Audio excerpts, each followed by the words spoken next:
Welcome to students. Hello everyone. Today we are going to see the next components of the airport layout. In last video lecture we have to already completed the first four components part. In this lecture we have to see the remaining components of the airport layout. Let's start. First point is today's lecture is aircraft stand. A portion of an apron designated as a taxiway and intended to provide access to aircraft stands only. The aircraft stands it is nothing but the to proper arrangement of the parking of the aircraft or aeroplanes. You will see in that this is the aircraft stands.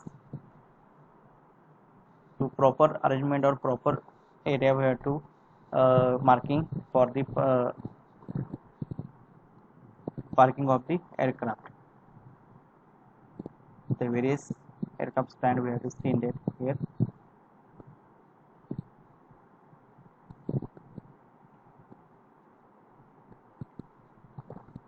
Is in either it is a small airport, that is this type of the aircraft stand we have to marking or position.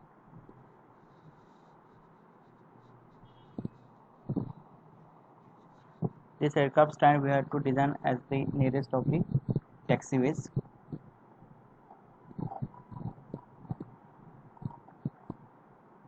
This is nothing but the hangar or shelter. Let us see next video. Next point. Next component is the control tower. A tower at an airfield from which air traffic is controlled by radio and observed physically and by radar. The control tower it is a very important component in the airport or in the airport layout. With the help of the control tower, we have to controlling all the air traffic by the radio or physically and also radar. Next point is the next component is the parking. Parking is specific area for airport at which vehicles park. This is another important components of the airport layout is the parking. It is a very you have to reserve some specific area for the visitors and also passenger vehicles parking. It is in that the various parking various vehicles are parking in parking area. Next is the hangar or shelter. The primary function of hangar is to provide an enclosure for servicing and overhauling and doing repairs of the aircraft. The main function of the construction of the hangars or shelter is to aircraft or in the airport is the to servicing purposes and the repairing and maintenance purposes. They are usually constructed of steel frames and covered with the GI sheet, that is galvanized iron sheets. The hangar or shelters we have to constructed usually in steel frames or steel members, and we have to cover these steel frames with the help of the GI sheets. They are also provided with the machine shops and stores for repair parts. In this hangar we have to also providing for the machine or equipment or machine shop and also various repairing parts. Next, the size of hangar depends upon the size of aircraft and its turning radius.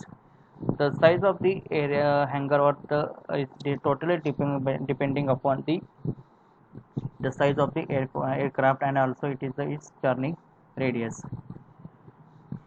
Then the number of hangars depends upon the peak hour volume of the aircrafts and demand of hangars on rental basis by different airline agencies. The how many hangars is constructed in the airport is totally depending upon the utilization or peak hour volume of the aircrafts and utilization of the airport also, and also it is demanding the private agencies also, such as the private aircraft companies, that is the Jet Airways, Go Air, Indigo, that is for it's given for the rental basis for the different airline different repairs and maintenance purposes. This is the shelters or hangars. Is made up from the steel frames and covered with the GI sheet. They close the structure to hold the planes in the protective storage. The steel, wood, and concrete is used for the construction also to protect planes from the weather and ultraviolet radiation. This protecting the airplanes or aircraft with the from the weather condition, weather changing condition, and also ultraviolet radiations. And also it is the hold to hold the helicopter. Also it is used for the hold the helicopters or the parking of the helicopters. This is the hangars or shelters we have seen. There's some machines or equipment we have to providing, and also we have to providing the shops for the parts for the repairs and maintenance purposes. Is totally depending upon the size of the aircraft.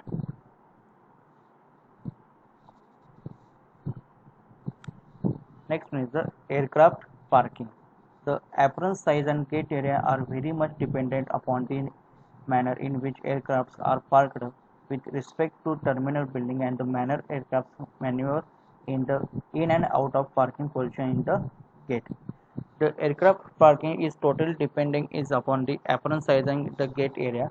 It's also it is depending upon the aircraft parked with respect to terminal building also, and also it is a manner aircrafts are the in and out of the parking position of the gate. Five basis aircraft parking patterns are followed. The five factors we have to follow for the aircraft parking. So first is the nose in parking, nose out parking, angle nose in parking, angle nose out parking, and parallel parking. That is, these five basis or five factors we have to consider, or we have to patterns are followed at the aircraft parking. Nose in parking, nose out parking, angle nose parking, angle nose out parking, and also last one is the parallel parking. Here we see there's the all the components of the things. There is the parking, vehicles parking, vehicle delivery, driver way or vehicles roadway, terminal building important. Next, apron or gate area is the holding area, taxiway, and main. This is the runway. Here we see that the one aircraft is the position of the takeoff, and second one is the in position, and in the taxiway the another aircraft we have to ready to take off. This is the all the runway.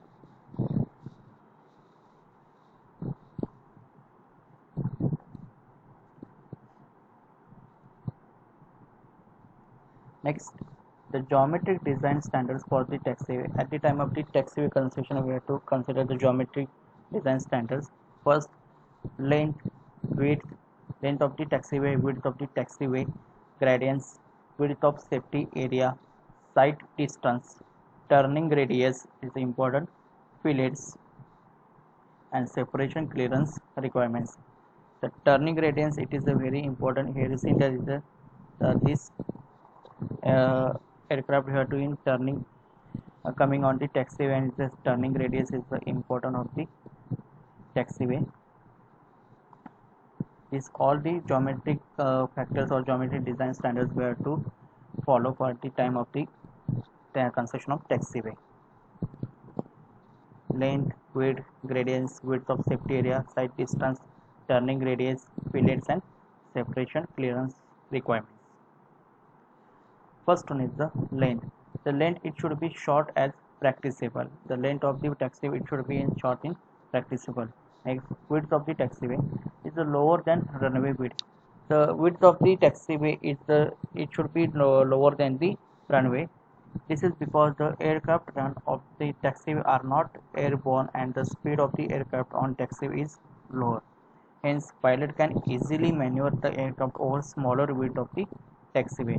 Because the aircraft, because of the taxiway, it is nothing. It's not a actually runway, and we have to maintain the speed of the aircraft, and the taxiway is very less or lower.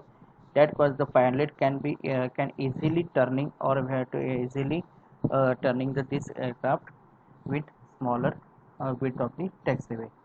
Next, width of safety area, it includes the width of taxiway pavement plus shoulder on either side.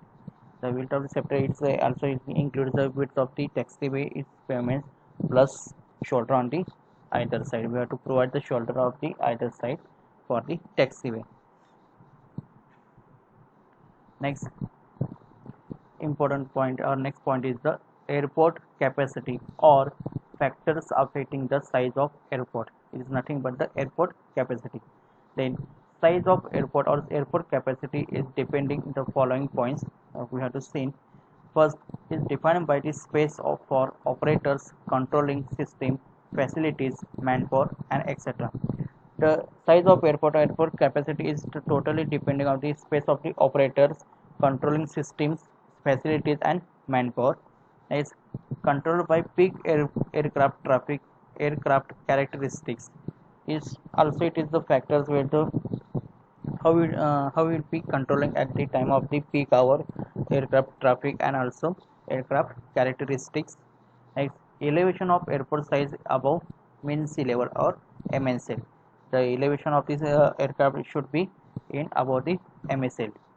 Next, the density and air pressure reduces, affects runways requirements, lift, drag, etc.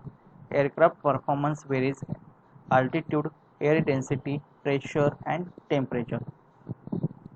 The elevation of the airport size of the above the main serial because of the we have to clear the density and air pressure we have to reduce or controlling the in the runways. Also it's the effects of the runway requirements, lift and drag also, and aircraft performance varies, altitude, air density, and pressure, temperature. Aircraft performance is depending upon the varies as the air density, pressure, and temperature. Next, meteorological condition is also depending upon the meteorological conditions as the wind and temperature. As the wind is a very important thing of the in the airport or runways. The wind of the blowing of the winds is not permitted or not is in the runways, and also temperature. It should be temperature in the minimum 15 degrees Celsius. Next, affects runway orientation, length, and no of runways required. Also, it is the effect of the runway orientation and length and the no of runways required. Number of runways required. Next, performance characteristics of aircraft. Next, last one is the volume of air traffic. That is the peak hour volume, size of aircraft, nature of air traffic, runways, taxiway, etc. That is the volume of air traffic. It is also depending on the peak hour volume. That is at the time of the peak hour. The mostly the in the peak hour of the airport is the in midnight, after the midnight or the and also it's the evening time or night time, and also it is a total dependent upon the size of the aircraft. It's either it is a small airport or big airport, or it is also domestic airport or international airport. Is only depending upon the size of aircraft, also nature of the air traffic, runways, and taxiways, etc. The nature of air traffic, it is also the either it is the with using the both the things, that is the in civil purpose and also military purpose. It's also considered the size of the airport or airport capacity. It's all the things are the important. This is the main important things of the airport capacity. Next point is the aircraft characteristics. What is the aircraft characteristics? The aircraft characteristics are of the prime importance to the airport planning and design. The aircraft characteristics, it is a very important at the time of the airport designing and planning. The following characteristics we need to study. The first is the type of propulsion, that is a piston engine, jet engine, and ram engine. Next, size of the aircraft, that is the which type of the size, which type of the aircraft we have to use in the airport. Next, minimum turning radius, we need the minimum turning radius, that is in the taxiway. Next, minimum circulating radius, speed of aircraft, capacity of aircraft, aircraft weight and wheel configuration, jet blast, and fuel spillage. All the characteristics is important at the time of the airport designing and planning. The speed of the aircraft, capacity of aircraft, that is it's a small airplane or big Boeing airplane or big airplane, the aircraft weight, the dead load of the self weight of the aircraft, and also wheel configuration as the jet blast and fuel spillage also. Is all the aircraft characteristics is important for the designing purpose and planning purpose of the airport. Next is the aircraft components. We have to see that is the airplane parts and functions. Is the first is the cockpit and command and control is the pilot. We have to controlling and commanding the aircraft or airplane. Is the fuselage is the whole things together and carry payload. Is the slats, is known as the slats, increase the lift. This is nothing but this is known as the spoiler, change lift, drag and roll. The function of the spoiler is to change lift and drag and roll. Next it is the aileron, there is a change roll. Next is the flaps, increase the lift and drag, increase the flaps. Next it is the elevator. The last section is the elevator, change pitch. It is known as the rudder, change yaw. Next it is the vertical stabilizer. This is the vertical stabilizer, control yaw. Next this is the horizontal stabilizer. This is the horizontal stabilizer. This is the vertical stabilizer. This is the horizontal stabilizer, the control pitch. Next winglet. This is known as the winglet. So for the ends we have seen that winglet, the decrease the drag. Next is the wing. This is known as the wing, the generate lift. And this is the turbine engine, generate thrust. This is a turbine engine to generate the thrust, that is taking the speed. This is all the important airplane parts and functions.